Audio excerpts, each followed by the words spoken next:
So I cannot believe that we are somehow talking about the 2024 season calendar. It is July. We just had Silverstone. And F1 decided that right before one of its biggest races, I mean, in terms of at least like the coverage that it receives of the entire year, and like you know, just let's here's the schedule for next year. It seemed to come out of nowhere. Like why do this now? Why do it this way? It was so unnecessary. This is like a Good Friday data drop where they're like trying to hide something. You don't stick news in between a back to back for it to be clouded by everything. I don't understand the media strategy that went on here. It felt very strange.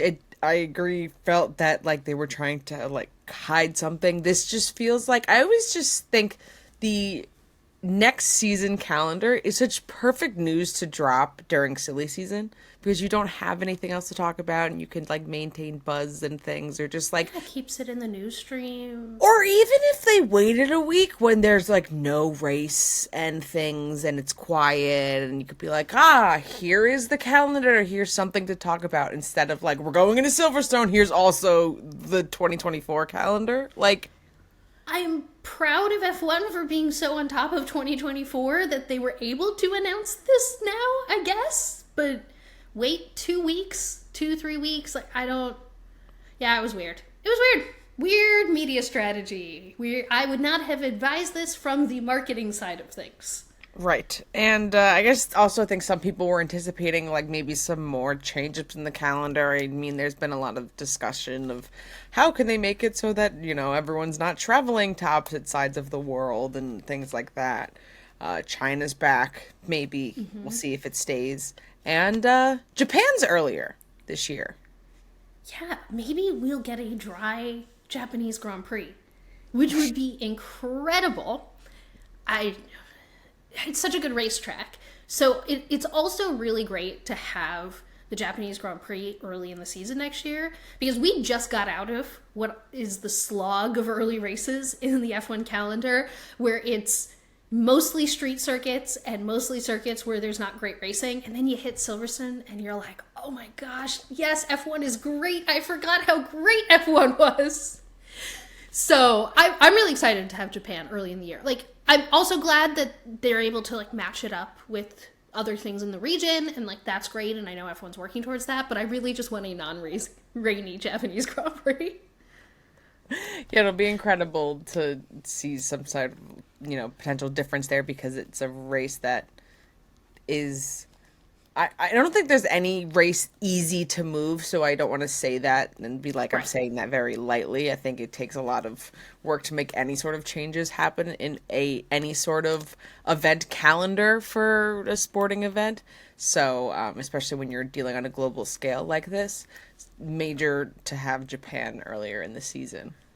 They've been trying to get Japan moved for a really long time. So, like to your point, like people they need to coordinate with local government, country government, the promoter that is putting on the race.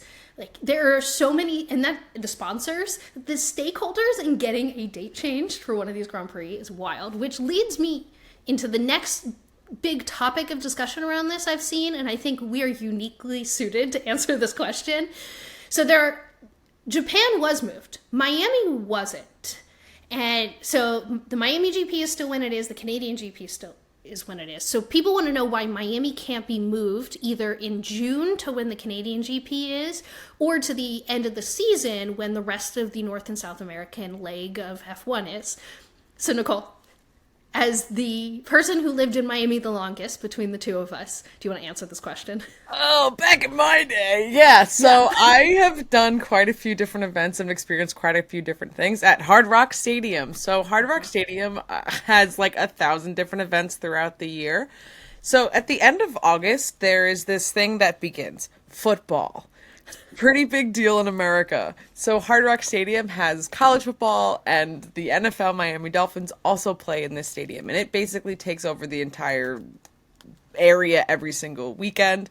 That goes on until February-ish, if, depending on How good the how, Dolphins are. right, which is that this isn't an Hey, they're NFL pretty good this year. podcast. So I know we don't need to touch all of that right now. We don't have time to unpack all of that. Yeah. So And then, you have August through February just nixed. Like, yeah. you can't use a football stadium during football season. Yeah. And then right after February, the Hard Rock Stadium also hosts the Miami Open. So they have the entire area taken over by tennis courts and all of the spectators for that. And immediately after that is over, which I believe every year, it's always around like March 20th, 22nd, they start breaking everything down and building the grandstands. And for the next 6 weeks, basically, and even before that in areas that they're not utilizing for the Miami Open, they're building the Miami GP because the track takes over so much of the space. It takes over like regular roads. You can't And parking. really, and like it's the entire Parking for every other area. event. Yeah. Right. So it is the Miami GP is sandwiched perfectly in the space in between every other sporting event with time to also like set up the event as well. I'm convinced that Taylor Swift wasn't able to go to Miami because they were building the Miami Grand Prix track. So she had to go to Tampa because it takes up so much space and it requires a lot of time to set up and deconstruct. And there's also this interesting thing that occurs between June to November called hurricane season. And you can And not the university. Right. Like an actual hurricane season. Right. Yes. Not in terms of Miami hurricane football, but like actual hurricanes that occur in the state of Florida and particularly a lot. And you don't want to be there in August. It's so hot. You think it's already hot in May in Miami? Wait till the summer. So it's the best case scenario, or for when it's even possible to have a Miami Grand Prix at all. It's going to be Cinco de Mayo weekend for the time being. Yeah. So Canada is in June. So we can't move Miami to June because then it would be in hurricane season and there's a high likelihood that it wouldn't happen. And I don't think any of the organizers want that.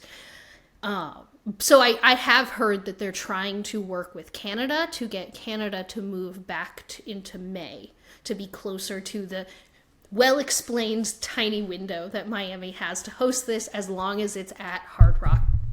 As long as it's at Hard Rock Stadium. It'd be interesting if they're able to get Canada to move at all and kind of keep everyone within, East Coast-ish of North America. Something else that definitely stood out, still no race on the African continent at all. Just not happening, not acknowledged, just kind of, all right, 24 races in 2024. Hey, at least for once they got the fun thing right. For the last 2 years, they've accidentally lucked into 22 races in 2022 and 23 races in 2023. But yeah, it's really frustrating because this is supposed to be a global sport. And F1 Experiences put out a map in their announcement of this with the entire globe and then all the little red dots of where all the races are. And the entire continent of Africa is right there in the middle, taking up so much of the graphic with not a single red dot on it. And it's really frustrating to me personally. Also because they're trying to work with the circuit in South Africa that has been on the F1 calendar before. So it's historic and the track itself looks sick and it would be really cool to go there. So I really hope they can make this happen for 2025 and I will always be frustrated and disappointed. It's also a good reminder when people get upset about the newer circuits in certain locations. I love looking at the map that you can see on the YouTube video right now. If you head over there and just seeing, it's really great to see all the dots across the entire globe. And it's great to see F1 reaching every single continent that's not Africa. That still makes me really angry, but it's I do it's a good visual understanding also of so we have 5 North American races now, but that's a big part of the world. And I would actually love to see more than just Brazil and South America, because that also feels like an area on the map that deserves and would like more racing. So I like more diversity of location is always good. So I like the diversity of location that has grown, but just, gosh, put one in Africa, please. Yeah, I was just, whew, you took the thought like right out of my brain. I was thinking the exact same thing of, I was hoping that we'd be able to see, Africa on the calendar for next year, but then at least there's, such a strong fan base in Brazil and we see the interest there and there's so much other area within South America that there probably also has potential for racing. So I'd love to see it grow there too, but yes, here's to hope for 2025. I think it'd be a really cool, exciting thing to see such a historic circuit return to the calendar. But we'll see. We'll see if we will have 24 races in 2024. But it'll be interesting to see if that can stay true. Thank you for listening to this highlight from episode 25 of Gridwalk. Don't forget to like and subscribe for a bunch more F1 videos. Also, you made it this far in this video. Why not watch the rest of the podcast? You can click here for the full thing. Ready? Click, click, click, click, click, click, click.